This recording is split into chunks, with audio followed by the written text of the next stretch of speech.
Hello दोस्तों, मैं हूं engineer Mukesh Bhusare and welcome to my channel right construction techniques. आपको बताना चाहता हूं, जब भी आप मकान बनाने का सोचते हो या प्लानिंग करते हो तो सबसे पहले आपको क्या करना होता है, किसी अच्छे कॉन्ट्रैक्टर की तलाश करनी होती है और कॉन्ट्रैक्टर से आपको लिखित तौर पर अनुबंध मींस एग्रीमेंट करवाना होता है। उसमें कुछ मकान बनाने की शर्तें मेंशन की जाती है। अगर आप एक कॉन्ट्रैक्टर हो, किसी का मकान बनाने का सोच रहे हो तो यह वीडियो से आपको बहुत हेल्प मिलने वाली है। आपके डाउट एकदम क्रिस्टल क्लियर हो जाएंगे और आप आइटम बाय आइटम का रेट मार्केट से पता करके छत की जो पर स्क्वायर फीट की कॉस्ट है विथ मटेरियल के साथ, वह दोस्तों मकान मालिक से चार्ज कर सकते हो। तो इस वीडियो को बिना स्किप किए आप अंत तक देखिए और स्टेप बाय स्टेप में जो आपको बता रहा हूं उस पर दोस्तों ध्यान दीजिए। तो जो मेन कॉलम के जो गड्ढे होंगे वह दोस्तों 10 फुट गहराई के रहेंगे, यह आपको प्रॉपर मेंशन करवा लेना है। इसके बाद जो फर्स्ट बी है इसमें आप देख सकते हैं डमी कॉलम 8 फुट गहराई के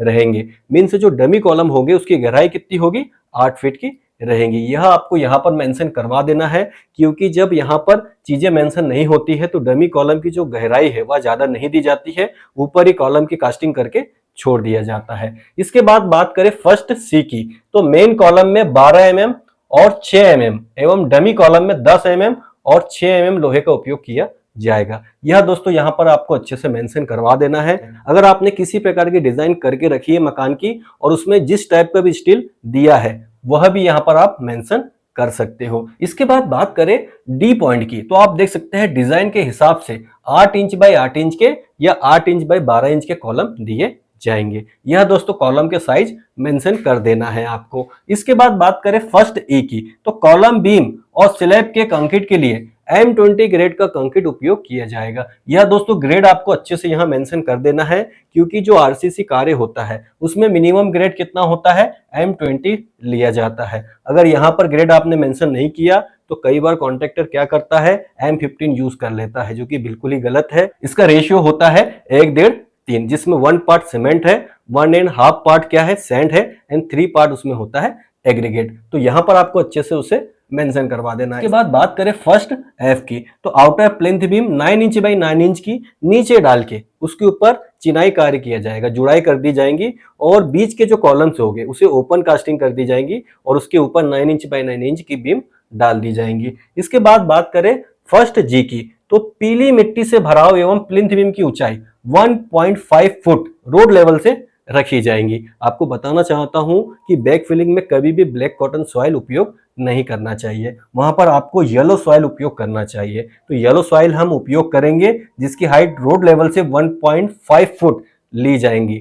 यहां पर चाहो तो हाइट आप बढ़ा सकते हो, लेकिन इसके ऊपर का जो भी चार्ज है अलग से वह कस्टमर को पेड करना होगा। इसके बाद बात करें दूसरे पॉइंट की, तो आप देख सकते हैं मकान के निर्माण कार्य में जेके सीमेंट, एसीसी सीमेंट और अल्ट्राटेक सीमेंट, यह आपको ब्रांड यहां पर मेंशन करवा देना है। इसका उपयोग किया जाएगा और स्टील में जीके टीएमटी या K2 का सरिया उपयोग किया जाएगा। इसके बाद बात करें थर्ड पॉइंट की, तो आवश्यकता के अनुसार बीम कॉलम डीपीसी और लेंटर में 6 mm, 8 mm, 10 mm, 12 mm के लोहे का उपयोग किया जाएगा। यह दोस्तों आपको यहाँ पर सारी चीजें मेंशन करवा देना है कि कौन सी चीज कहां पर यूज होने वाली है। इसके बाद बात करें फोर्थ ए की, तो प्लास्टर का जो भी कार्य होगा उसमें दोस्तों 1:5 मीन्स 1:5 का सीमेंट मोटार का उपयोग किया जाएगा और 4 इंच की जुड़ाई में भी सेम मोटार उपयोग किया जाएगा। सिमिलर 9 इंच की जुड़ाई होगी तो उसमें 1:6 का सीमेंट मोटार का उपयोग किया जाएगा। यह आपको यहाँ पर सारी चीजें मेंशन करवा देना है कि किस टाइप का मटेरियल कहां पर उपयोग होने वाला है। इसके बाद बात करें फोर्थ बी की, तो 4.5 इंच स्लैब के साथ 9 इंच की स्लैब बीम रहेगी और लेंटर की हाइट 11 फीट फ्लोर लेवल से रहने वाली है। तो यह सारी चीजें आपको यहाँ पर मेंशन करवा देना है। जो भी रेत उपयोग में आएंगी वह दोस्तों छान कर उपयोग की जाएंगी, मीन्स प्रॉपर छना के रेत का उपयोग करना है। और छत की ढलाई में जो वाटर प्रूफिंग केमिकल हम उपयोग करने वाले हैं वह डॉक्टर फिक्सिट ब्रांड का है। तो यह सारी चीजें आपको यहाँ पर मेंशन करवा देनी है। इसके बाद बात करें फिफ्थ ए की, 2 फीट की हाइट पर 3 इंच मोटाई में डीपीसी डाली जाएंगी। डीपीसी कहाँ डालते हैं? जितनी भी वॉल्स बनाई जाती है उसमें आपको डीपीसी डालना बहुत जरूरी होता है, ताकि वॉल में नीचे का जो ग्राउंड वाटर है वह दोस्तों कैपिलरी एक्शन से ऊपर ना जा पाए, किसी प्रकार का सीपेज लीकेज ना आए वॉल में, इसलिए यहाँ पर डीपीसी डालना बहुत जरूरी होता है। इसके बाद बात करें बी पॉइंट की, तो बाहरी दीवार 8 इंच मोटाई में और अंदर की जितनी भी दीवार है वह दोस्तों 4 इंच की मोटाई में रहने वाली है। यह भी आपको यहाँ मेंशन करवा देना है। इसके बाद बात करें दीवारों को बनाने के लिए जो ईंटों की रिक्वायरमेंट होती है उसका टाइप आपको यहाँ मेंशन करवा देना है। आपके एरिया में जो भी अच्छी ईंट मिलती है वह दोस्तों यहाँ पर आप मेंशन कर सकते हो। हमने यहाँ पर क्ले ब्रिक्स उपयोग में लाई है, आप चाहो तो यहाँ फ्लाई ऐश ब्रिक्स भी उपयोग कर सकते हो। इसके बाद बात करें 5th सी की, तो आवश्यकता के अनुसार ओटीएस दिया जाएगा। मीन्स अगर आपकी ड्राइंग में ओटीएस मेंशन है तो कोई दिक्कत नहीं है, ओटीएस बना दिया जाएगा। अगर नहीं है फिर भी अगर आवश्यकता लग रही है तो हम बनाकर देंगे। इसके बाद बात करें 5D की, मिड लेंटर का चार्ज अलग से 350 रुपए प्रति वर्ग फुट रहेगा। जो भी लेंटर मिड में डल जाएगा, मीन्स अगर बाथरूम के ऊपर 7 फीट की हाइट पे अगर कोई लेंटर डलवाता है तो उसका चार्ज 350 रुपए प्रति वर्ग फुट का रहेगा। इसके बाद बात करें 5th ए की, यदि प्लॉट के किसी तरफ अन्य मकान है तो जुड़ाई 4 इंच की रहेंगी। यहाँ पर आपको अच्छे से मेंशन करवा देना है। कई बार कस्टमर बोलता है कि साइड में 8 इंच की जुड़ाई कर दो, जो कि दोस्तों कॉस्टली हो जाएगा।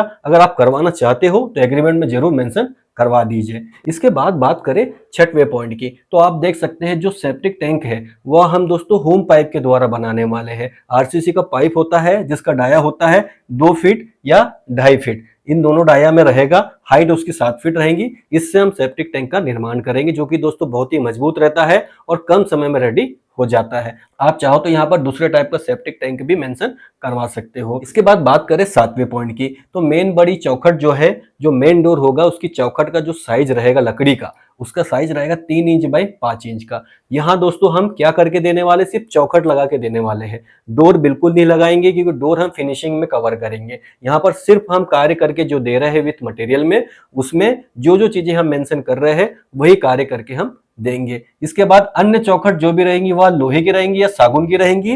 2.5 इंच बाई 5 इंच का हम यहाँ पर लेंगे। खिड़कियों एवं वेंटिलेशन में लोहे की ग्रिल लगा के दी जाएंगी।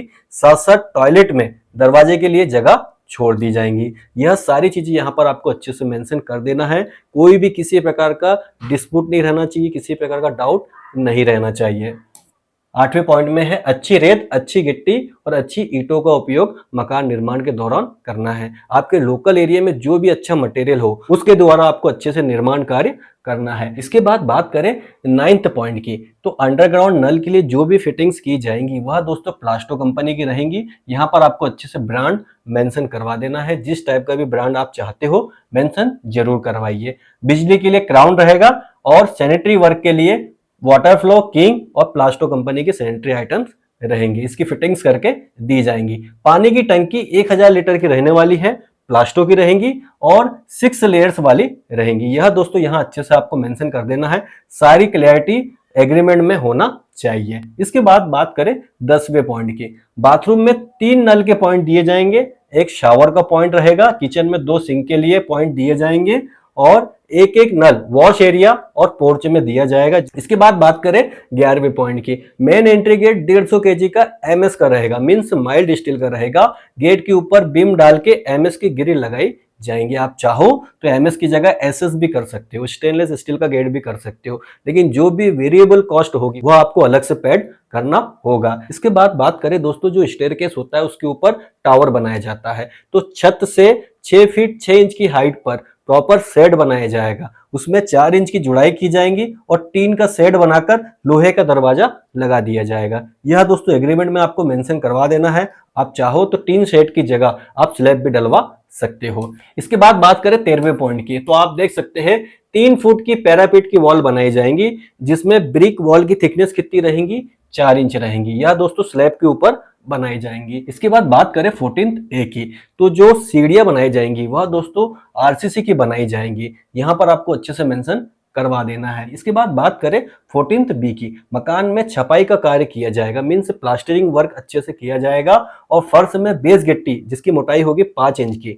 वह डालकर दी जाएंगी। इसके बाद बात करें 14 सी की, तो जो भी एलिवेशन का कार्य होगा, एलिवेशन डिजाइन के लिए जो भी चीज करने की जरूरत पड़ेगी। छपाई करना हो सकता है, पट्टा बनाना हो सकता है या फिर ग्रिल लगाना हो सकता है। यह सारा कार्य हम करके देंगे। यह सारी चीजें आपको एग्रीमेंट में मेंशन करवा देना है। इसके बाद बात करें 15वें पॉइंट की, कार्य अवधि 6 से 7 माह रहेंगी। यह आपको अच्छे से यहाँ मेंशन करवा देना है कि आपको कार्य कितने समय में कंप्लीट करवाना है। 6 से 7 महीने में आप करवाना चाहते हो तो मेंशन करवा दीजिए। आप कम समय में चाहते हो तो यहाँ पर अवधि बदल दीजिए। बिजली एवं पानी की व्यवस्था प्रथम पक्षकार द्वारा करवाई जाएंगी। मीन्स मकान मालिक जो है वह कॉन्ट्रैक्टर को पानी और बिजली की व्यवस्था कर देगा। इसके बाद बात करें, लास्ट पॉइंट है दोस्तों, बहुत ही ज्यादा इंपॉर्टेंट पॉइंट है। आप देख सकते हैं, उक्त कार्यों के अलावा अन्य कार्य का चार्ज अलग से लगेगा। यह आपको अच्छे से यहाँ पर मेंशन करवा देना है कि जितने कार्य इसमें हमने मेंशन किए हैं, अगर आप यह एग्रीमेंट में डलवाते हो तो आपको सिर्फ उतने ही कार्य करके देने होंगे। आपको बताना चाहता हूं, विथ मटेरियल के साथ अगर कोई कॉन्ट्रैक्टर किसी से कार्य लेता है तो इन कार्यों का हमारे एरिया में 1100 से 1200 रुपए पर स्क्वायर फीट का चार्ज है वर्तमान में। आपके एरिया में जो भी रेट चल रहा है आप कमेंट बॉक्स में लिखकर हमें बताइए। अगर आपको कोई बेवकूफ बना रहा है तो हम कमेंट करके जरूर रिप्लाई करेंगे, आपको उससे काम करवाना चाहिए या नहीं करवाना चाहिए। यह जो कार्य है दोस्तों प्लास्टर तक है। इसके बाद जो फिनिशिंग के लिए कार्य होगा उसके लिए हम सेपरेट वीडियो बनाएंगे पार्ट 2 और बहुत जल्द ही अपलोड करेंगे, क्योंकि फिनिशिंग का कार्य बहुत ही ज्यादा कॉम्प्लिकेटेड होता है। उसमें बहुत सारे ब्रांड्स उपयोग में आते हैं और कस्टमर को कौन सी चीज पसंद है कौन सी चीज नहीं पसंद है, इसलिए फिनिशिंग का कार्य कस्टमर खुद से करवाना चाहता है। आई होप दोस्तों जानकारी अच्छी लगी होगी। वीडियो को ज्यादा से ज्यादा लाइक करिए, शेयर करिए और आगे भी ऐसे वीडियो देखने के लिए चैनल को सब्सक्राइब जरूर कर लीजिए। Thank you for watching.